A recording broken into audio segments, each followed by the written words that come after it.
Hello Kundan, welcome to our podcast Radico show with Rinki में। कैसे हैं आप? धन्यवाद धन्यवाद। अच्छा हूँ, आप बताएं। बस एकदम बढ़िया। तो कुंदन, आज हम लोग पोइट्री के बारे में बात करने वाले हैं। बट उससे पहले जी मैं चाहूँगी कि आप थोड़ा सा अपने बारे में इंट्रोड्यूस कर दो अपने आप को कि क्या करते हैं आप और क्या कर रहे हैं अभी। जी, मेरा नाम कुंदन है और मैं छात्र हूँ अभी। और कविता में मेरी रुचि है, तो मैं कविता भी लिखता हूँ। और साहित्य में भी ज़्यादा ही रुचि है, तो साहित्य की किताबें भी पढ़ता हूँ। और मेरा एक यूट्यूब चैनल है जिस पे मैं बुक रिव्यू वगैरह करता हूँ, और कविताएं जो खुद से लिखता हूँ उसे भी रिकॉर्ड करके डालता हूँ। तो चैनल ठीक ठाक ही है, और अभी उतनी चलती नहीं है, लेकिन ठीक ठाक है चैनल। और उसके बाद फिर मैं अभी पढ़ाई में यूपीएससी की तैयारी करने लग रहा हूँ। अच्छा। तो यही है मेरा। हम्म। तो आप यूपीएससी की तैयारी कर रहे हैं। तो यूपीएससी तो बोला जाता है कि इंडिया का सबसे ही टफ एग्ज़ाम होता है इसका। तो हाँ कैसे इसमें मोटिवेशन आता है, मतलब ये सोच के ही कि बहुत टफ होता है एग्ज़ाम और सीट्स भी लिमिटेड होती है उसमें, तो ये सोच के ही आधे लोग तो मतलब गिव अप कर देते हैं। तो आपको ये मोटिवेशन कैसे आ रहा है कि आप कर रहे हैं, तैयारी कर रहे हैं? तो उसके बारे में थोड़ा सा बता दीजिए। जी। तो जैसा कि आपने कहा कि आधे लोग छोड़ देते हैं, ये बात सच है। क्योंकि 10 लाख और 12 लाख के बीच में फॉर्म भराते हैं यूपीएससी में। उसमें से जब अपियर होने का दिन आता है एग्जाम का, हम्म। तो आधा लोग 50% लोग तो छोड़ ही देते हैं एग्जाम, डर से ही। तो हाँ। उसमें 5-6 लाख लोग अपियर हो पाते हैं स्टूडेंट्स। तो इसमें डर का माहौल तो है ही। हाँ। लेकिन यही है कि एक सपना होता है, तो उसके लिए करना पड़ता है। राह में दिक्कतें जो भी आए उससे डट कर निपटना पड़ता है, हो ही जाता है फिर। तो ऐसा हम्म। है। वाह। जी। क्योंकि आई रिमेम्बर मैंने भी एग्ज़ाम दिया था कॉलेज से निकलते ही। अच्छा। बस एग्ज़ाम ओ। में बैठ गई थी मैं, मेरी जैसे कोई तैयारी मैंने नहीं करी थी। बट देखा था मैंने, बहुत लोग बहुत एकदम डेडिकेटली पढ़ाई करते हैं वहाँ पे। जब सेंटर के बाहर हाँ। खड़े थे तो भी पता लग रहा था, लोगों से बात करी थी मैंने। तो बहुत जी ही दिन रात पढ़ाई करते रहना, उसके बारे में जानना, तो मतलब काफ़ी टफ होता है। मैं इमेजिन भी नहीं कर सकती कि कितनी हार्ड इसकी प्रिपरेशन होती है। But yeah I mean you are preparing it, that's hats off to you. And all the best आपके एग्ज़ाम के लिए भी। तो थैंक यू थैंक यू। हाँ, चलिए कुंदन, अपने कॉन्वर्जेशन में आते हैं। जैसे कि हमारा ये पोइट्री का एपिसोड है, तो इसमें हम पोइट्री जी। आपसे सुनेंगे भी, उसके बारे में बात भी करेंगे। तो इससे पहले कि हम अपनी कॉन्वर्जेशन स्टार्ट करें, आप कुछ सुना दीजिए अपनी कोई पोयम। हाँ हाँ, बिल्कुल। हम्म। जैसा कि मैंने लिखा था कुछ कि तुमको देखा, कुछ कविताओं की कुछ पंक्तियां हैं, हम्म। कि किसी को देखा तुमको याद कर लिया, हम्म। किसी को देखा तुमको याद कर लिया, तुम्हारे भूत भविष्य वर्तमान को ज्ञात कर लिया। सोच लिया कि 10 साल बाद तुम कैसी दिखोगी, बचपन में तुम कैसी रही होगी। सोच लिया कि सारी सफलताओं के बाद तुमसे मिलूंगा, बुरे वक्तों में तुम्हें भूल जाऊंगा। ओह तो ऐसे कुछ। वाह। वाह, जी। बहुत ही अच्छा। तो हाँ। कुंदन, मैं ना मतलब मैं अपना बताती हूँ कि मेरा इंटरेस्ट कैसे आया ना इसमें। तो मैं ना आजकल थोड़ी सी स्पिरिचुअल बुक्स वगैरह पढ़ती हूँ, अपने हिंदू स्क्रिप्चर्स वगैरह पढ़ रही थी। तो मुझे पता लगा अच्छा था अच्छा। कि जो हमारी बुक्स है ना, इसमें भी काफ़ी मेटाफर लैंग्वेजेस यूज़ किए जाते हैं, जिसको कि रूपक अलंकार बोलते हैं हिंदी में। तो हाँ रूपक हाँ। अलंकार काफ़ी यूज़ होते हैं। तो मेरे को वो समझने में थोड़ी सी प्रॉब्लम होती थी, तो मैं मेरे जो मेंटर हैं उनसे मैं पूछती थी कि इसका मतलब क्या होता है, तो वो मुझे बताते थे इसके बारे में ये होता है। तो ऐसे ही मैं ऐसे ही एक जी। दिन विनोद कुमार शुक्ल जी की कुछ कविताएं सुनने लग गई, ऑटोमेटिकली आ गया पता नहीं कैसे। तो मैंने उनका सुना, मैंने कहा अरे वाह, ये तो काफ़ी डीप है। जैसे कि मुझे रूपक अलंकार थोड़े बहुत समझ आ रहे थे, तो मुझे वो पोइट्री भी थोड़ी थोड़ी समझ आने लग गई थी। तो मैंने कहा वाह, ये तो बहुत अच्छा कनेक्शन है। तो वैसे ही मैं आपके यूट्यूब चैनल पे भी आई और मैंने आपके कुछ वहाँ पे पोएम्स वगैरह सुनी थी। तो वैसे ही अच्छा हम अच्छा। लोग कनेक्ट हुए। तो आपका कैसे इंटरेस्ट आया पोएट्री में? थोड़ा बता दीजिए उसके बारे में। मेरा जो इंटरेस्ट आया इसमें, तो मैं ना बचपन से ही एक दब्बू किस्म का लड़का रहा हूँ, मतलब बच्चा रहा था। तो मैं ज्यादा अपनी बातों को रख नहीं पाता था दूसरों के सामने। तो वो हुँ, जो कुंठाएं थी अंदर, और जो मैं समझता था दुनिया को हुँ, और बोल नहीं पाता था, तो अंदर एक कुंठा सी बन गई थी। तो उसी को मैंने लिखना शुरू किया, हुँ, और अपने आप को फिर उसी तरह से प्रदर्शित करना शुरू किया पेपर पे। तो अच्छा। इस तरह से कुछ कविताएं बनने लगी। हाँ, हुँ, मैंने पहली कविता 10th में लिखी। तो हुँ, उस समय ऐसे ही, जब मैं आपको वो पहली कविता सुनाऊंगा तो आप सोचोगे कि ये तो कहानी जैसी है, लेकिन मैंने लिखी थी। हुँ, और ये पन्ना मेरे पास भी है, अभी तक मैं संभाल के मैंने इसे रखा है। हाँ, तो आप कहोगे कि मैं सुनाऊंगा हाँ, पहली कविता जो मैंने लिखी थी। हाँ, हालांकि वो हाँ, कविता जैसी नहीं लगेगी आपको, लेकिन बचपन में जैसा होता है। हाँ, हाँ, तो हाँ, सुनाइए।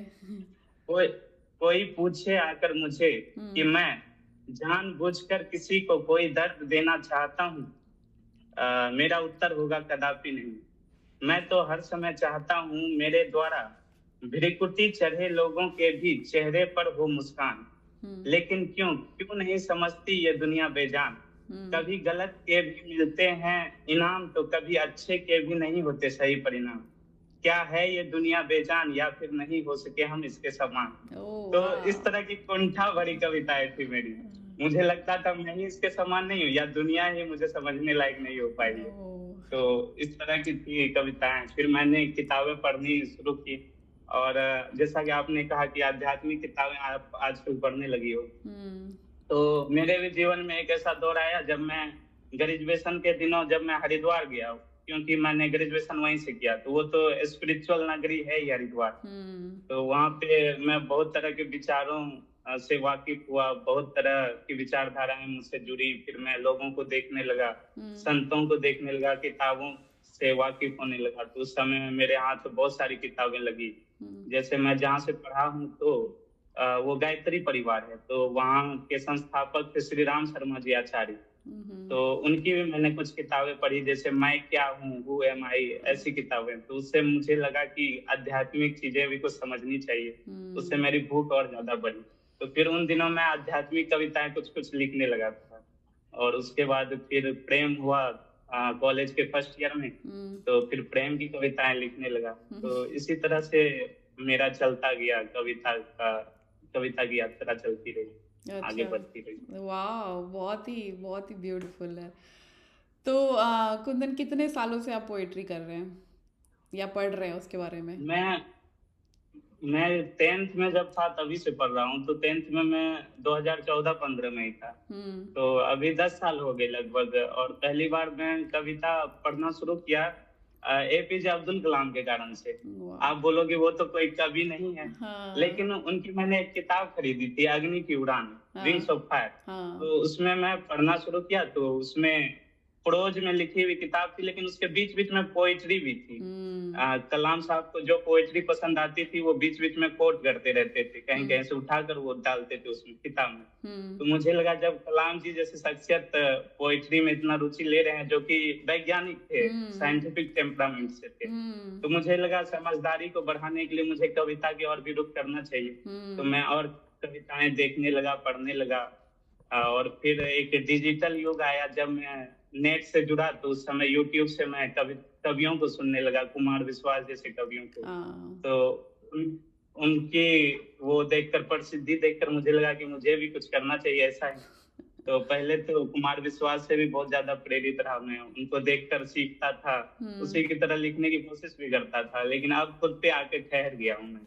अब अच्छा, किसी को ज़्यादा देख के हाँ, कोशिश नहीं करता हूँ, खुद ही से जो होता है जितना होता है, नहीं तो नहीं लिखता हूँ। अच्छा, तो यही सब। वाह! सो जी। 10 साल से आप पोएट्री पढ़ रहे हैं, कर रहे हैं, तो काफ़ी टाइम हो गया। जी। तो कुंदन हाँ। चलो अब अपनी ये क्वेश्चंस पे आते हैं। तो ये पोएट्री होती जी। क्या है? मतलब अगर आप इसके बारे में बताएँ क्योंकि आप 10 साल से भी पढ़ रहे हैं तो आपको बहुत इसकी जानकारी है कि इसका सुर कैसा होता है, लय कैसी होती है। तो जी। ये होती क्या है पोएट्री? अगर इसके बारे में बता सकें तो? हाँ, बिल्कुल। अगर मैं एकेडमिक परिभाषा की बात करूँ, हुँ, तो ये एक साहित्य की विधा है, हुँ, लिटरेचर की एक विधा है, जिसके अंदर हम किसी भी बात को अपने भाव को प्रकट करते हैं एक लय के माध्यम से। एक उसमें रिदम होता है और फिर होता है उसमें छंद, हुँ, और इसको आगे बढ़ाते हैं तो इसमें रस एक जो बहुत बड़ी चीज़ है उसमें होनी चाहिए। तो हुँ, इससे कविता बनती है फिर। ये हुँ, एकेडमिक परिभाषा है, वैसे कोई ऑब्जेक्टिव परिभाषा नहीं हो सकती कविता की, सब अपने-अपने तरीके से इसको परिभाषित करते हैं, हुँ, कविता को। तो हुँ, सब्जेक्टिविटी आ जाती है इसकी परिभाषा में कि कविता क्या है? कविता सबके लिए अलग-अलग मायने रखती है। या किसी के लिए समझदारी है कविता, तो किसी के लिए अ, खुद को भूलने का ज़रिया, खुद को ढूँढने का ज़रिया है कविता। या तो इसी बात पे मैंने एक बार लिखा भी था कि मेरे लिए कविता क्या मायने रखती है। हाँ, तो मुझे अगर मिले तो मैं सुनाऊँ आपको एक हाँ, सेकंड। हाँ, नहीं ये सुनाइए। मेरी किताब है, मैंने इसे छपवाई थी फर्स्ट ईयर में, ग्रेजुएशन के फर्स्ट ईयर के दौरान। ओह! तो आप तो ऑथर भी हैं? हाँ जी। अरे वाह! तो बहुत खूबियाँ, बहुत कुछ आप में छुपा हुआ है। नहीं, नहीं ऐसी भी बात नहीं, लेकिन वही है कि धीरे-धीरे सीखता गया, लिखता गया, आगे हाँ, बढ़ता गया। हाँ। जी।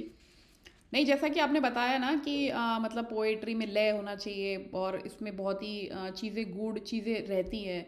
तो वही वाली बात हुँ, हो हुँ। जाती है कि मतलब पोएट्री है ना बहुत ही बड़े बातों को भी ना कम शब्दों में कैसे बोला जाए, वो पोएट्री कर हाँ, देती है। बिल्कुल, बिल्कुल। हाँ, तो सुनाइए अपनी।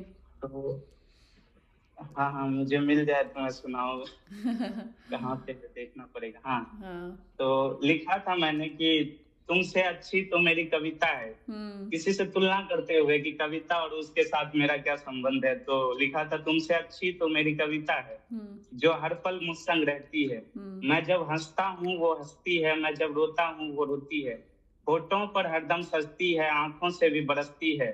जुबाँ जहाँ कहीं लड़खड़ाते हैं, तो बातों में आग वो गरजती है। मैं ना लिखूं तो तरसती है, लिख देता हूँ तो चहकती है। तुमसे अच्छी तो मेरी कविता है, जो हर पल मुझ संग रहती है। मैं उसके कंधे रोता हूँ, वो मुझे दिलासा देती रहती है। मैं उसको गाते फिरता हूँ, वो मुझे संजोती रहती है। उससे होकर मैं जग तक जाता, जरिया बन वह खुश होती है। उससे होकर जग मुझ तक आता, हुँ, खुद को हमसफर वो कहती है। मैं अक्सर आभार दिखाता हूँ, पर वो यह सब ना सहती है। हुँ, मुझको अपनी बाहों में कसकर खुद को दरिया मुझे समंदर कहती है। हुँ, ऐसी जीवन संगनी पाकर खुश हूँ मैं और अक्सर कहते रहता हूँ, हुँ। तुमसे अच्छी तो मेरी कविता है, जो हर पल मुझ संग रहती है। तो ओह! कविता मेरे लिए ये है, जीवन संगिनी है और हर समय साथ निभाने वाली है। तो हुँ, कविता मेरे लिए यही है। तो हर किसी के लिए कविता के अलग-अलग मायने होते हैं। हर किसी के लिए कविता हर चीज़ होती है। कोई हाँ, इससे प्रसिद्धि पाना चाहता है, कोई इससे नाम कमाना चाहता है, कोई रुपये कमाना चाहता है। तो यही हुँ। सब वॉव! है। जी। बहुत ही अच्छी कविता भी थी आपकी और बहुत अच्छे से बताया भी आपने। तो मतलब कहने का मतलब ये है कि है ना, कुछ ज़्यादा भी नहीं आपने कहा और बहुत कुछ बोल भी दिया। हाँ, तो वाव! वाव! यही तो बहुत ही है कविता की खूबी है यही तो। आपने हुँ, जैसे बोला कि कम शब्दों में अपनी बात रखनी हो तो फिर हाँ, कविता एक अच्छा ज़रिया है। हाँ, जी। हाँ। और ज़्यादा शब्द भी यूज़ नहीं कहे और बहुत ज़्यादा कुछ कह भी दिया। हाँ, यही तो खूबी है। वाव! तो आपने बताया कि पोएट्री होती क्या है कि कैसे कम जी। शब्दों में बहुत कुछ बोल देना होता है। आपने बहुत अच्छी कविता भी सुनाई हमें। आप ऑथर भी हैं, ये भी जी। बहुत इंटरेस्टिंग साउंड किया हमें सुन के। तो उसके बारे में भी अच्छा, बात अच्छा। करेंगे बट उससे पहले थोड़ा-सा आप ये भी बता दो कि जो पोएट्री है, इसके ही अलग-अलग शब्द होते हैं क्या? ये शायरी हो गई, गज़ल हो गया, हाँ। ये सब क्या है? मतलब इसके सिनोनिम्स हैं या मतलब इसको क्या कैसे लाते हैं? जब हम हिंदी में लिखते हैं किसी चीज़ को, तो वो हुँ, कविता कहलाती है। हुँ, और उसी को जब हम उर्दू में लिखते हैं, तो उसे बड़ी कविता को नज़्म कहते हैं, हुँ, उर्दू में। हुँ, तो छोटी कविता शायरी के रूप में आ जाती है, 2 लाइनर्स, 4 लाइनर्स। तो ओह! इसमें बस भाषा का खेल है। अगर उर्दू में लिखते हैं किसी कविता को, हुँ, तो वो शायरी हो जाती है, नज़्म हो जाती है। हुँ, जब हिंदी में लिखते हैं, तो वो कविता हो जाती है। तो ओह! इसमें ज़्यादा अंतर है नहीं, बस भाषा का अंतर है। उर्दू शायर इसे शायरी कह देते हैं, हिंदी हुँ, कवि इसे कविता कह देते हैं। तो ओह! यही है। अच्छा, हाँ, हाँ। वॉव! वॉव! ये नहीं जी। पता था। अच्छा, अच्छा। तो तो कुंदन और ये भी बता दो कि आप इसकी ना इम्पोर्टेंस क्या है पोएट्री की, जो पोएट्री लोग करते हैं इसकी आजकल की लाइफ में, जो हम 2024 में रह रहे हैं, इसकी इस टाइम जी। पे क्या इम्पोर्टेंस है इतनी? एक तो अपनी बात को कम शब्दों में कहनी हो हाँ। और किसी से पहला परिचय करना हो तो हम्म। शायरी पिछले ज़माने में 90s के दशक में शायरी एक माध्यम हुआ करती थी, कि हम्म। कहीं शायरी मार दी तो 2-4 लोग जानने लगे, 2-4 से बात हो गई, ऐसे हम्म। आगे बढ़ता था जीवन। हम्म। फिर उसके बाद आजकल कविता के मायने भी बदल रहे हैं, सामाजिक परिप्रेक्ष्य हो या फिर आध्यात्मिक परिप्रेक्ष्य हो। आप कितनी किताबें पढ़ लो, लेकिन एक कविता वैसे ही कुछ आध्यात्मिक पढ़ लो, तो आप बहुत कुछ एक पन्ने में समझ जाते हो। जब हम्म। आप उसी को प्रोज के रूप में पढ़ते हो, तो 10 पन्ने पढ़ने पड़ते हैं, तब उस गूढ़ रहस्य को आप जान पाते हो। तो हम्म। कविता कम शब्दों में खुद को बयां करने का एक जरिया है, हाँ। माध्यम है। तो हम्म। ये इसका एक इम्पोर्टेंस है। हम्म। हाँ, नहीं, बहुत ही जी। हाँ, बहुत अच्छे से समझाया आपने। और है ना, जैसा कि मैं भी सोच रही थी कि मैं कैसे पोएट्री सुनने लग गई और मुझे क्यों इतना इंटरेस्ट आने लगा। तो मुझे ना एक चीज़ अच्छा। रियलाइज़ हुई कि आज की जो लाइफ है वो काफ़ी भाग दौड़ वाली लाइफ है हमारी। कि हम लोग सुबह उठते हाँ, हैं, अगर ऑफिस जाने वाले लोग हैं तो वो ऑफिस के लिए फटाफट निकलते हैं, ट्रेन पकड़ना है या जैसे भी कोई ट्रांसपोर्टेशन यूज़ करना है। स्कूल जो बच्चे जाते हैं उन लोग को स्कूल लेट ना हो जाए, मतलब भागते रहते हैं। तो ऐसी हाँ, भाग हाँ। दौड़ वाली ज़िंदगी में ना ये जो पोइट्री सुनना या इसको पढ़ना इतना सुकून देता है ना। तो ये ठहराव सा आपको एक फील कराता है। तो जैसे कि आजकल जी, मेडिटेशन कितना बिल्कुल। पॉपुलर हो गया है, तो मेडिटेशन से क्या होता है कि हाँ। हमें एक ठहराव मिल जाता हुँ, है। तो आई थिंक ये पोइट्री है ना, जैसे मुझे तो ये काफ़ी हेल्प करती है, मैं उसको सुनती हूँ अब। तो मुझे काफ़ी अच्छा सा फील होता है। तो अच्छा, अच्छा। आपको कैसा फील होता है, मतलब आप तो अगर पोइट्री सुनते हैं तो? बिल्कुल आपने सही कहा कि भाग-दौड़ भरी ज़िंदगी में ये एक एस्केप के रूप में काम करता है, हाँ। कि हम्म। हमें दूसरी जगह ले जाने के लिए। आप हम्म। एक बंद कमरे में कैद हैं, आप हाई-फाई बिल्डिंग में रह रही हैं, आप अच्छी हम्म। सोसाइटी में रह रही हैं। हम्म। लेकिन आप बंद कमरे में कैद होकर भी जब कविता के एक पन्ने को पढ़ लेती हो ना, हम्म। लगता है आप हरी बिछली घास पे अभी चल कर आई हो, वाह। ओस से भरी घास पे। तो इस तरह से स्वास्थ्यवर्धक भी होती कविता कभी-कभी। आप हम्म। अकेले हो तो आप मोबाइल पे सर्च करते हो जगजीत सिंह गज़ल और आप हम्म। खो जाते हो। कुछ समय के लिए अपने आप को भूल जाते हो। तो हम्म। कविता और गज़ल और शायरी वगैरह का यही इम्पोर्टेंस है हमारी ज़िंदगी में। आपने हम्म। सही कहा। हाँ, नहीं, सही बात है। जी। तो कुंदन, पोएट्री काफ़ी हमारे अगर देखा जाए तो हमारे हिस्ट्री में भी काफ़ी यूज़ हुई हुई है। जैसे भगत सिंह हो गए हाँ, हाँ। या और भी लोगों ने काफ़ी पोएट्री के माध्यम से अपने आप को मोटिवेट भी किया हुआ है। तो इसका थोड़ा सा जी। हिस्ट्री क्या है पोएट्री की, आप बता दें थोड़ा सा तो। अ, देखिए पोइट्री ना जब हम लोग कुछ लिखना शुरू किए, बोलना शुरू किए, जानना शुरू किए हम्म। और हमारी इच्छा होने लगी कि दूसरों को बताया भी जाए, हम्म। वो जो हमने जाना है। तो पोइट्री सबसे पहले माध्यम बनी इन चीज़ों की। तो हम्म। उस समय कागज़ का आविष्कार नहीं हुआ था और लेखनी का आविष्कार भी नहीं हुआ था, लिख भी नहीं पाते थे हम। तो हम्म। हमारे इतिहास में अगर आप जाओ तो वहाँ हम अपनी बातों को कविता के माध्यम से ही कहते थे। तो हम्म। आप देखोगी कि जो रामायण लिखी गई, हम्म। तो कविता के रूप में लिखी गई। वाह। श्लोक जो आते हैं वो सब भी कविता उस समय समझा जाने लगा था उसको। तो हम्म। आप देखोगे कि सबसे पहले जो पोएट्री लिखी गई, हम्म। तो वाल्मीकि जी हैं जिसने रामायण की रचना की जिन्होंने। हम्म। तो वो एक बार वन में घूम रहे थे, विचरण कर रहे थे, तो एक क्रोंच पक्षी प्रेम विलाप में रत थे, तो उनको देख रहे थे, तो एक कोई बहेलिया था उसको तीर मार दिया आकर। तो एक क्रोंच पक्षी के वध के बाद तो वाल्मीकि जी की आंखों से अश्रु बहने लगे। हम्म। तो उसी से पहली कविता का निर्माण हुआ और उसी को सुमित्रा नंदन पंत जी ने बहुत ही अच्छे शब्दों में कहा है कि हम्म। वियोगी होगा पहला कवि, वियोगी होगा पहला कवि, आह से उपजा होगा गान, चुपचाप निकल कर आंखों से बही होगी कविता अनजान। वाह। तो इस तरह से कविता की पहली रचना हुई। ओह! और आप देखोगे तो सबसे बड़ा आजकल मोटिवेशनल स्पीकर आ रहे हैं, मोटिवेशन की बातें हो रही है। तो हुँ, सबसे बड़े मोटिवेशनल स्पीकर कृष्ण थे हमारे, हुँ, जिन्होंने कुरुक्षेत्र में 2 हुँ, तरफ से युद्ध घमासान छिड़ गया है, दोनों को रोक के बोला हुँ, कि सुनो मेरी कविताएँ सुनो।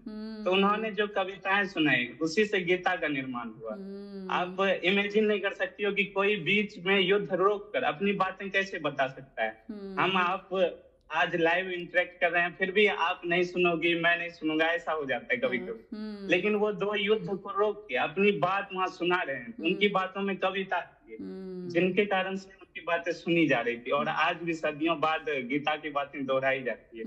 एक हुँ, पोएट्री है उसमें भी। हाँ, तो इस तरह से पोएट्री की यात्रा शुरू हुई और फिर मध्यकाल आया हमारा, तो उस समय कागज का आविष्कार हो गया, तो फिर प्रोज की बात होने लगी हुँ, ज़्यादातर। हुँ, मतलब पहले तो पद्य में बातें होती थी, अब गद्य की बातें होने लगी।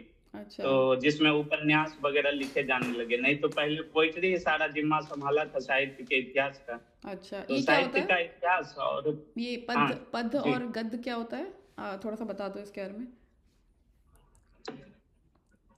हाँ, पद्य होता है जैसे कविताएँ हैं, हुँ, ये पद्य हैं जिसको हम लोग इंग्लिश में पोएट्री भी कहते हैं। अच्छा, और जैसे उपन्यास की भाषा है, कहानी की भाषा है, हाँ, लेख है, आर्टिकल्स हैं, वो हुँ, सब गद्य हैं, ये पद्य हैं, अच्छा, गद्य। तो हुँ, उसमें गद्यांश जैसे हम लोग पढ़ते हैं, बचपन में पढ़े होंगे गद्यांश, तो वो गद्य की बातें थी, ओह! जिसमें कहानी है, उपन्यास है अच्छा, और अच्छा, पद्य कविता हो गई। हुँ, तो अब जाकर आ गया है ये गद्य का समय। पहले तो पद्य में बातें होती थी, कविता में बातें होती थी, कागज के आविष्कार से पहले। हुँ, तो तुलसीदास ने जो रामचरितमानस लिखा, हुँ, तो उसमें भी आप देखोगे पोएट्री में ही उन्होंने लिखा अच्छा, उसको, तो जिसे गाकर सुनाई गई हुँ, जनमानस तक, जिसके कारण से वो बातें पहुँची। हुँ। जी। तो ऐसे ही पोएट्री की स्टार्ट हुई और फिर वही जब हमारा देश भी आज़ाद हो रहा था या ब्रिटिश रूल जब आया तो भी जो भी जो हमारे फाइटर्स होते थे इंडिपेंडेंस दिलाने हाँ। के लिए हमें उन लोगों ने भी काफ़ी पोएट्री के माध्यम से ही एक दूसरे को मोटिवेट किया जो जी, कारगिल का बहुत ही वॉर है मोटिवेट किया। हम्म जैसे कुछ कविताएँ हैं कि है नहीं तलवार अपने हाथ में तो क्या हुआ? हम्म हम कलम से ही करेंगे सरफिरों का सर कलम। तो इस हम्म तरह की पोएट्री लिखी गई उस समय कि हम्म हम अपने हाथ में तलवार नहीं तो क्या हुआ? हम हम्म कलम से ही कर देंगे सरफिरों का सर कलम। तो उस हम्म समय पत्रकारिता शुरू हुई स्वतंत्रता संग्राम के दौरान, जिसमें हम्म स्वतंत्रता सेनानियों ने प्रत्यक्ष रूप से नहीं लड़ा। हम्म वो कविता के माध्यम से, कहानी के माध्यम से, कलम के माध्यम से उन्होंने लड़ाई लड़ी। तो हम्म ये एक अच्छी लड़ाई थी जिसका परिणाम अ, ऐसे कहते हैं कि गांधी जी ने ही सब कुछ किया, भगत सिंह ने ही सब कुछ किया, लेकिन उसके पीछे जो विचारधारा हाँ जो लेख छाप रहे थे बड़े-बड़े हम्म स्वतंत्रता सेनानी, वो हम्म सब लेखक थे, कवि थे। तो हाँ उन्हें भुला दिया जाता है। इसी बात को आज्ञे ने भी लिखा है, जो पुल बनाएँगे, हम्म वो इतिहास में बानर कहलाएँगे, ठीक है? और उससे होकर जो आगे बढ़ेंगे वो राम होंगे, विजयी कहलाएँगे, तो वही बात है। वाह जी। बहुत ही ब्यूटीफुली एक्सप्लेन हाँ नहीं मैंने अटल बिहारी वाजपेयी जी की भी एक मूवी देखी थी तो उसमें उससे मुझे एक्चुअल में पता चला कि वो भी काफ़ी हुँ। पोइट्री लिखते थे और वैसे ही वो भी जा जा के लोगों को मोटिवेट करते थे तो हाँ, हाँ। या पोइट्री तो से लोगों को मोटिवेट भी अच्छे से बहुत अच्छे से किया जाता है जाता था भी तो बहुत जी। ही अच्छे से बताया आपने तो अब आगे एक और क्वेश्चंस पे आते हैं हम लोग तो हमने अभी जान लिया हिस्ट्री क्या है पोइट्री की इम्पोर्टेंस क्या है पोइट्री की तो हुँ। हमें अक्सर ऐसा क्यों लगता है कि पोइट्री बहुत लोगों को पसंद आती है तो जैसे कि जी। आपने बताया कि प्यार में भी आप पोइट्री करने लग जाते हैं तो हुँ। वो क्यों हमें पसंद आती है आजकल पोइट्री में बातें बताना भी पसंद क्यों आता है और सुनना भी क्यों पसंद आता है आजकल मैंने कहा ना क्योंकि उसका एक मुख्य भाग जो है उसमें रस है, उसका हाँ पोएट्री का। हुँ तो वो उसमें एक रस होता है और एक छंद है जिसे हम लोग इंग्लिश में मीटर भी कहते हैं हुँ और तुकांत है, तुक है उसमें। हम्म। कि एक लाइन से दूसरे लाइन में जुड़ाव। कोई अगर बात कह रहा हो कोई अपनी मूवी में, हम्म। तो मूवी में वो पोइट्री वाली बातें, जैसे जावेद अख्तर बहुत फेमस हुए हम्म। लिरिक्स राइटिंग में और फिर स्टोरी राइटिंग में। हम्म। जावेद अख्तर अंदर से एक कवि थे, हाँ। और उन्होंने जो डायलॉग्स लिखे, बसंती इन कुत्तों के सामने मत नाचना। हाँ। तो इसमें क्या लगता है आपको कि ये बस एक डायलॉग है जिसको सबने याद कर लिया? इसमें भी तो एक कविता है, एक लाइन में हाँ। कही गई कविता हो सकती है ये। हाँ। तो ये सब कविता ही थी जिसके कारण से मूवीज बनी और बातें पसंद करने लगे लोग। एक डायलॉग का निर्माण हुआ जिसके कारण से लोग जुड़ने लगे एक दूसरे से, हम्म। आपस में संवाद गहरा हुआ। तो हम्म। कविता इसलिए भी इम्पोर्टेंस रखती है हमारी जिंदगी में। हाँ। नहीं, हाँ, सही जी कह रहे हो। हाँ, क्योंकि उसमें ना इंटरेस्ट आने लग जाता है और फिर उसी में बातें करने में भी थोड़ा सा एक अलग ही सुकून मिलता है उसमें। जी। तो फिर आपके कौन है सबसे पसंदीदा पोएट जिनको आप मेरे बहुत ही एडमायर पसंदीदा करते हो? पोएट, हम्म। हाँ, मेरे पसंदीदा पोएट एक नहीं बहुत हैं। और हम्म। मैं जैसे जैसे आगे बढ़ता गया, पुराने को छोड़ता गया, आगे वाले को साथ लेकर चलता गया। हम्म। तो ये एक तरह से बुरी बात भी है, अच्छी बात भी है। हम्म। लेकिन एक एक इंसान से आप नहीं सीख सकते हो सारी चीजें, हम्म। आपको आगे बढ़कर देखना होता है। और फिर जैसे पहले मैं शुरुआत में कुमार विश्वास को सुना, उस उन्हीं के कारण से कविता में मेरी रुचि आई। लेकिन उसके बाद मैंने दुष्यंत कुमार को भी पढ़ा, हम्म। फिर कुमार विश्वास को मैं कुछ दिनों के लिए भूल गया, हम्म। फिर रामधारी सिंह दिनकर को पढ़ लिया। तो मतलब सरल से होकर हम आगे बढ़ते गए कठिन की ओर। तो हम्म। यही जरिया होता है आगे बढ़ने का, कि हम्म। पहले पायदान से आप आगे बढ़ते बढ़ते छत तक जाते हो, फिर उसके बाद आप आसमान के नीचे खड़ा हो आते हो और पता लगता है क्या कि अब कुछ बचा ही नहीं जीवन में, अब कहाँ जाना है, कुछ तो नहीं। हम्म। तो हम्म। ऐसा हो जाता है। हाँ। तो यही सब है। और एक आजकल मैं पढ़ रहा हूँ, ये अदम गोंडवी साहब हैं, जिनकी रील्स काफी वायरल होती है, जिनके बारे में लोग कविता सुनाते हैं और वो वायरल हो जाते हैं। तो मैंने सोचा इनके बारे में देखूं ये कौन है। हम्म। तो इनकी एक किताब मैंने इधर ही परचेज करी है, समय से मुठभेड़। अच्छा। तो इसकी कविताएं आपने भी सुनी होगी, वो इंस्टाग्राम पे अच्छा। कुछ वो, हाँ, जैसे इसके इनकी एक कविता है, चमारों की गली। तो हाँ। आइए महसूस करिए जिंदगी के ताप को, मैं चमारों की गली में ले चलूंगा आपको। हम्म। जिस गली में भूखमरी की यातना से उबकर मर गई फुलिया बेचारी कल कुएं में डूब कर। हम्म। है सभी सिर पर बिनौले कंडियों की टोकरी, आ रही है सामने से हर कुआ की छोकरी। हम्म। तो इस तरह की सामाजिक आयाम वाली कविताएं भी मैं पढ़ने लगा, तो फिर लगा कि नहीं, इसमें भी तो कुछ बात है। और हाँ। जी हाँ, नहीं तो फिर आप मतलब इस पोएट्री को कैसे पिक किया जाए कि अगर आप जैसे लो फील कर रहे हो अपनी लाइफ में, जैसे आप अभी यूपीएससी की तैयारी कर रहे हैं, तो हाँ आप कोई ऐसे स्पेसिफिक पोएट्स हैं या जो भी शायर्स हैं या जो भी और भी ऑथर्स हैं या जिन्होंने भी पोएट्री लिखी है, तो ऐसे कोई हैं क्या डेजिग्नेटेड कि इन्होंने इसके बारे में बहुत अच्छा बोला है कि अगर आपको मोटिवेशन लेना है तो आप उसको ले सकते हैं? जैसे आपने कृष्ण भगवान के बारे में बताया कि दो जी युद्ध चल रहा था, उसके बीच में युद्ध को रोक के कृष्ण भगवान ने अर्जुन को ज्ञान देना स्टार्ट किया।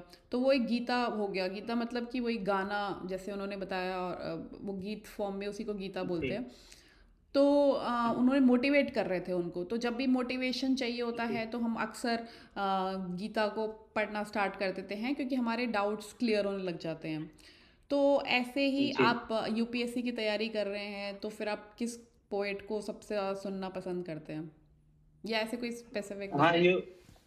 जी, यूपीएससी की तैयारी की एक खासियत ये है कि आप अगर कविता नहीं भी पढ़ती हो कहीं, तो वहाँ के मोटिवेशनल स्पीकर जो होते हैं, टीचर्स वगैरह, हाँ। वही आपको बहुत तरह की कविताएं सुना देते हैं कि हाँ। क्यों डरे, जिंदगी में क्या होगा, कुछ नहीं। हम्म। तो ऐसा ऐसे ऐसे पंक्तियां सुना देते हैं कि आप चार्ज हो जाते हो। हम्म। लेकिन आप रियल मोटिवेशन खोजने के लिए अभी भी गीता में ही झांक सकते हो, हम्म। और झांक सकते हो आप हाँ। रामधारी सिंह दिनकर की लेखनी में। हाँ। और जी, और सामाजिक परिप्रेक्ष्य में बात करनी हो तो फिर आदम गोंडवी साहब हैं, एक बहुत अच्छे लेखक हैं, हम्म। शायर भी हैं, कवि भी हैं। और हम्म। उसके बाद आप अगर शायरी कविता में और रुचि रखते हो, गजलों में रुचि रखते हो, तो आप पढ़ सकते हो दुष्यंत कुमार को, अच्छा। जिनके कोटेशन को आप कोट कर सकते हो यूपीएससी में भी। तो हम्म। ऐसे कई राइटर्स हैं।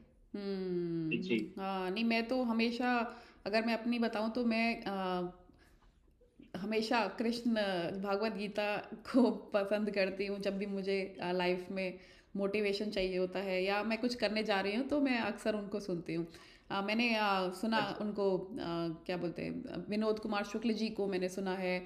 और रश्मि रथी जी की आपने बात करी, वो तो मतलब मेरे बहुत ही पसंदीदा हो चुके हैं जब से उन्होंने हाँ, दिनकर। दिनकर जी ने, जब से उन्होंने रश्मि रथी लिखी है। हाँ। हाँ। जी। तो तो वही बात है। हम्म। तो फिर कुंदन, ये और बता दो कि कोई भी पोइट्री सीख सकता है, या इसके लिए आपको एक पढ़ाई करनी चाहिए, या मतलब इसकी कोई एक पढ़ाई होती है, या कोई भी पोइट्री कर सकता है?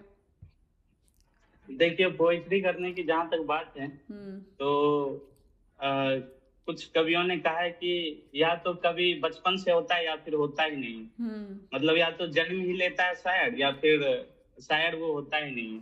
अच्छा।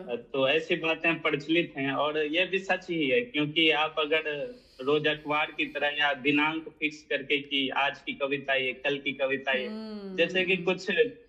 कवि जो नए नए कवि हैं वो लिखते हैं कि आज की कविता, सुबह की कविता, शाम की कविता, तो ऐसे नहीं होती हाँ। कविता। तो हाँ। उस तरह का औसत लेखक बन के, औसत कवि बन के कुछ फायदा भी नहीं है। तो हम्म। जब आपके अंदर से सच में कविता आ रही हो, तभी हम्म। आपको लिखना चाहिए। नहीं हाँ। तो फिर चुपचाप बैठिए। जैसे कि मैं कभी कभी 6 6 महीने तक कुछ लिखता ही नहीं। हम्म। जब आती है कविता तो शानदार आती है। तो हम्म। यही है, हाँ। कविता ना वो, आप जैसे ध्यान करते हो तो सबको समाधि तो नहीं लगती, कुछ लोग तो ध्यान ही करते रह जाते हैं जीवन भर, हम्म। है ना। हम्म। समाधि कुछ एक को लग पाती है, तो वैसे ही कविता ही है। आप हम्म। बहुत पढ़ लो, बहुत लिख लो, लेकिन एक आध कविता ही समाधि की तरह आप पे उतरती है। तो हम्म। यही है। और अगर एकेडमिक बातें करें तो कवि कैसे बना जाए, इस पे बात होती है, तो साहित्य में इसकी भी परिभाषा कुछ विद्वानों ने तय करी है। हम्म। जैसे कि इसमें आता है कि आप में एक होता है, एक होती प्रतिभा या हम्म। शक्ति। हम्म। एक खंड इसका है जिसमें कि वो बचपन से ही कवि है, हम्म। वो हर बात को कविता के रूप में कह सकता है। तो एक ये है, और दूसरा है डेरिवेटिव्स। जैसे कि आप डिराइव करते हो चीजों को, जैसे आपने 10 कवियों को पढ़ा, 10 किताबें पढ़ी, हम्म। तो उससे कुछ कुछ मन में विचार आया तो उसे आपने लिख दिया। तो इस तरह से, तो एक कवि ने ये भी कहा है कि अगर आपको कवि बनना है, शायर बनना है, तो पहले 5,000 शायरी रटो, हम्म। फिर उसे भूलो, हम्म। भूल कर आओ, फिर जाकर तुम जो हो, खालीपन जो अंदर आया उससे लिखो, तो फिर लेखक बन सकते हो, कवि बन सकते हो। तो ये लर्निंग हम्म। और अनलर्निंग का प्रोसेस साथ साथ है। हम्म। कविता जितना आप एक वायरिंग अगर हो जाए दिमाग की कि इस रूप में, इस धारा में चलने लगे दिमाग, हम्म। तो फिर आप कभी नहीं हो सकते हो, एक औसत लेखक बन के रह जाओगे, या फिर आप विद्रोही हो जाओगे। लेकिन कवि तो वो होता है जो कि पुराने विचार को छोड़ता है, नए विचार की ओर आगे बढ़ता है। तो हम्म। ये है। एक मैंने एक बचपन में ललित निबंध पढ़ा था। तो अच्छा। उसमें एक निबंध का टॉपिक था, वो नाखून क्यों बढ़ते हैं। हम्म। तो उसमें लेखक ने एक अच्छी बात लिखी कि बंदर जो होता है वो हम्म। अपने बच्चों को मरने के बाद भी सप्ताह 2 सप्ताह तक ढोते रहता है। मतलब बंदर, अच्छा। बंदरनी जो होती है, तो वो अपने बच्चों को लेकर चलते रहती सप्ताह 2 सप्ताह तक, उसमें उतना मोह होता है। ओ। लेकिन मानव क्यों बंदर से मानव की ओर आगे बढ़ा और मानव बन पाया, क्योंकि हम्म। इसमें छोड़ने की क्षमता है। तो हम्म। जितना आप सीखते हो उतना ही आप अगर भूलने के लिए भी तैयार हो, तो आप एक कवि हो। तो ओ। ऐसा होता है। तो ओ। इस तरह से आगे बढ़ा जाता है। जी। हाँ। नहीं, जैसा आपने बताया ना कि इसको अंदर से आना आएगा तो ही आप बन पाएंगे पोएट्री। तो कोई भी आर्ट हाँ। फॉर्म जो होता है, पेंटिंग हो गया, या नॉवेल्स लिखना हो गया, या पोएट्री करना हो गया, या शायरी करना हुआ, ये आर्ट फॉर्म जब तक आपके अंदर से क्रिएटिविटी नहीं निकल रही है तो आप इसको नई अच्छे फॉर्म में निकाल पाओगे। सीखा हर चीज़ जा सकता है, बट एक्चुअल जो जी डीप टच करे किसी इंसान को, और ये क्रिएटिविटी टच ही हाँ करती है इंसान को। हाँ, नहीं बहुत। क्रिएटिविटी एक ऐसी चीज है ना जिसे सीखी नहीं जा सकती। अगर आप हाँ बलात सीखने की कोशिश करो बाय फोर्स, तो हाँ आप बहुत ही खराब हो जाओगे। मतलब जैसे पहले थे ना बिना सीखे, उससे भी ज्यादा खराब हो इंसान हो जाओगे आप, अगर सही। कुछ जबरदस्ती करने की कोशिश करी आपने रचनात्मकता में। तो हम्म। ऐसे ही हाँ मनोज मुंतशिर हैं जैसे, हाँ। तो उनके बारे में उन्होंने रामायण पे मूवी बना दी। हम्म। आपने देखी ही होगी वो मूवी, कितनी फजीयत हुई उसके बाद उसमें। तो हाँ आप बलात् उसमें क्रिएटिविटी नहीं ढूंढ सकते। आप मान के चलो कि आप राइटर हो, जितना आ रहा है आप उतना ही लिखो। हर हाँ क्षेत्र में कदम आजमाने से कदम लड़खड़ा ही जाते हैं और गिरने की संभावना होती है। हाँ। तो यही है। बाकी हम्म। एक अभ्यास भी होता है, तो अभ्यास से भी बना जाता है। वही औसत दर्जे का इंसान बन के रह जाता है इंसान, अगर अभ्यास पे ही सब कुछ छोड़ दिया जाए हाँ। तो। मीडियोरकर मीडियोरकर कवि नहीं होना है, ना ही लेखक होना है। तो हम्म। ये अगर हम लेके चलें तो अच्छा कवि और लेखक भी हो सकते हैं। तो यही है, हाँ। रूटीन के फॉर्म में नहीं लिखी जानी चाहिए कविताएं। या सो ट्रू। तो मैंने भी जी। जब ये मतलब मैं भी काफ़ी सुन रही थी, पढ़ रही थी, तो मैंने भी ये कविता लिख रखी थी इसमें बोलने के लिए। तो अच्छा अच्छा, हेयर इट सुनाइए। गोज। हाँ। तो एक कवि का सौभाग्य है पढ़ लिया जाना। कवि का अच्छा। सौभाग्य है पढ़ लिया जाना, जैसे खा लिया जाना अमरूद का सौभाग्य है। अच्छा अच्छा। तो मतलब हर कवि एक ये चाहता है कि उसको पढ़ लिया जाए। सही बात है। जैसे अमरूद होता है, उसको उसका मन होता है कि मुझे कोई खा ले। वैसे ही हर हम्म। एक कवि का मन होता है कि उसको कोई तो पढ़ ले, कोई तो आके उसको पढ़ ले। सही बात।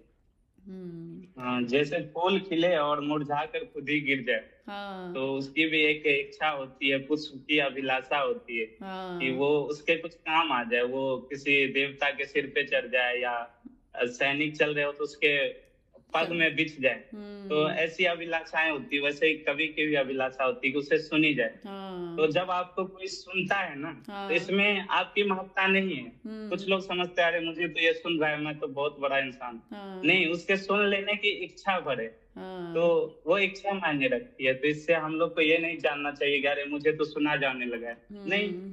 उसके सुन लेने की इच्छा बढ़ती है, और क्या। हम्म। इससे ज्यादा क्या समझा जाए खुद को। हाँ। यही है। हम्म। जी। वैसे आपने अच्छी पंक्ति सुनाई। और कुछ लिखिए। और आ, कुछ लिखिए हो क्या आप? नहीं, ये मेरी नहीं है, ये मैंने पढ़ा था कहीं पे। तो अच्छा अच्छा। हाँ, तो मुझे बहुत अच्छा लगा, बहुत ही मतलब मुझे टच किया इसने, तो मैंने लिख के रख रखा था अपने नोट्स में ना। तो जी जी। वैसे मैं सुनती हूँ तो मैं उसको अपने ही फॉर्म में जो मेरे को समझ आती है, या मेरे अंदर से उसमें क्या ऐड ऑन करने का मन कर रहा है, वो मैं करके प्रेजेंट करने की कोशिश करती हूँ। मैंने बचपन में भी किया था एक दो बार, बट अभी याद नहीं है मुझे मैंने क्या लिखा था। बट एक दो मेरे चैनल पे मैंने डाला हुआ है, दो दो शायरी टाइप की शायरी पोइट्री। तो हाँ, या मैं आपके चैनल को रिव्यू कर रहा था तो देखा मैंने, कुछ वीडियोज हैं इस तरह की, हाँ हाँ, तो वो जहाँ आप मन के विचार को पोएटिक रूप में शेयर कर रही हो वीडियो में। हाँ हाँ बहुत अच्छी बात है। हाँ। आजकल जी। फिलॉसफी भी फिलॉसफी एक ऐसी चीज़ है जो कि आपको क्वेश्चन करने के लिए बहुत क्यूरियस कर देती है हर चीज़ को। तो उसी हाँ के माध्यम से मैंने थोड़ा सा पोएट्री में भी आई, और कृष्ण भागवत गीता मैं सुनती हूँ, पढ़ती हूँ उसको अक्सर। तो उसके माध्यम से ही पोएट्री में मेरा कनेक्शन बैठा था। तो जी। कुंदन, और क्या ऐसी चीज़ है जो पोएट्री के बारे में आप बताना चाहेंगे? हम अपने एंड पे आ गए हैं, तो अगर आप कुछ बताना चाहें और कुछ। पोइट्री के बारे में और कुछ बताऊं तो नए नए लेखक हैं, कवि हैं जिनको पढ़ना चाहिए, और नहीं पढ़ने का मन हो फिर भी पढ़ना चाहिए, क्योंकि हाँ। हम जो लिखते हैं और जो बोलते हैं, तो हम्म। वो सब हमारे अंदर जो विचार गहरे रूप में आ जाते हैं ना हमारे अंदर। जैसे हम 100 पन्ने पढ़े, हम्म। तो अंदर से विचार में ना वो होने लगता है, वोमिटिंग टाइप हमारी आने लगती फीलिंग कि अब तो बोलना ही पड़ेगा यार, किसी को बताना पड़ेगा हम्म। या लिख ही देना पड़ेगा। तो इस तरह से भी एक ये भी आर्ट है कि आप ज्यादा पढ़ो तो ज्यादा लिख सकते हो। हम्म। और कुछ राइटरों ने तो ऐसी बातें कही हैं कि अगर आप 5,000 पन्ने पढ़ नहीं सकते तो 5 लाइन लिखो भी मत। ऐसी बातें चलती। तो हम्म पहले तो पढ़नी पड़ती हैं बातें, फिर लिखनी पड़ती हैं। जब मैं फर्स्ट ईयर में था, तो पहली बार मेरे अंदर कविता का आविर्भाव हुआ, तो फिर मैंने कुछ भी लिखी उटपटांग चीजें। हम्म तो फिर धीरे-धीरे समझ आया कि यार इतनी खराब भी कविताएँ नहीं लिखनी थी। तो हम्म फिर मैंने पढ़ना शुरू किया, क्योंकि बहुत मेरे जो बड़े पुराने लोग थे, उन्होंने कहा कि पढ़ो यार तुम पहले, हम्म भाषा सही कर लो। हम्म क्योंकि आजकल कई लोग लिखते हैं तो भाषा में उनकी त्रुटि बहुत होती है। जैसे मैं बिहार से था, हम्म ठीक है? तो हमारे इधर ना स्त्रीलिंग पुल्लिंग पे ज़्यादा ध्यान नहीं दिया जाता है भाषा में। जैसे कि हवा चल रही है की जगह हम लोग बचपन से ही बोलते आते थे, हवा चल रहा है। तो हाँ इस तरह से गाड़ी चल रहा है, जबकि गाड़ी चल रही होती है। हाँ तो इस तरह से मैं लिखा भी उसी तरह से, बहुत जब जैसे मैं ये किताब मैंने लिखी, हम्म इसमें बहुत सारी त्रुटियां थी, बहुत त्रुटियां। हम्म तो फिर उसके बाद मैंने लिखना ही छोड़ दिया, इस किताब को लिखने के बाद और पढ़ने के बाद। हाँ तो मैंने यूट्यूब पे भी लिख रखा है डिस्क्रिप्शन में, अबाउट हम्म में, हम्म कि फर्स्ट अनसक्सेसफुल बुक। हाँ तो अपनी कविता को ही असफल बता दिया, अपनी किताब को ही। हम्म तो इसी तरह से पहले बहुत तो पढ़ लेनी चाहिए, 10 तरह की किताबें, 10 तरह के राइटर्स को, फिर जाके हाँ लिखना चाहिए एक हम्म कवि को। तो हाँ ये एक सजेशन भी हो सकता है। तो हाँ मैंने तो अपनी गलती से ही सीख ली, और उसी को फिर अब खुद पे इम्प्लाई कर रहा हूँ। और हम्म कविता से जुड़ने के पहले ना मैं हम्म बहुत ही हार्श हुआ करता था, बहुत ही ज्यादा। अच्छा मेरी बातें अभी भी थोड़ी कटुतापूर्ण लगती है, मैं जब बोलता हूँ तो लगता है कि चीख के बोल रहा है। हम्म तो वो गजल वाली बात नहीं आ पाती, कि आहिस्ता आहिस्ता वाली बात नहीं आ पाती।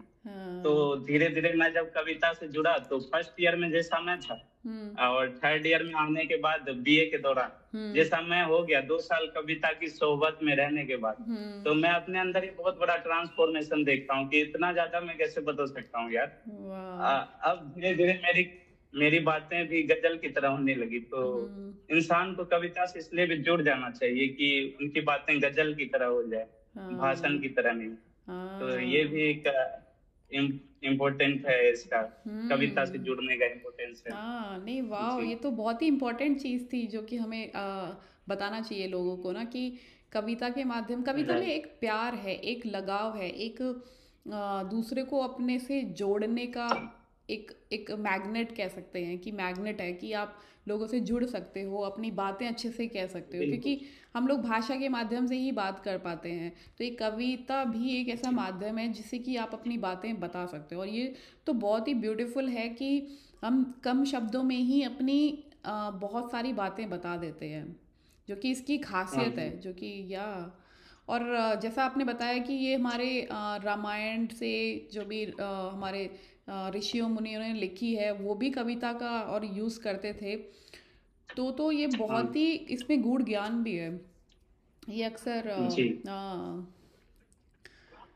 हर चीज जो खूबसूरत है वो कविता है। एक ऐसी हम्म भी परिभाषा कही जा सकती है, अच्छा चाहे वो गद्य के रूप में हो या पद्य के रूप में हो, हम्म चाहे वो लेखनी में हो, आर्टिकल में हो।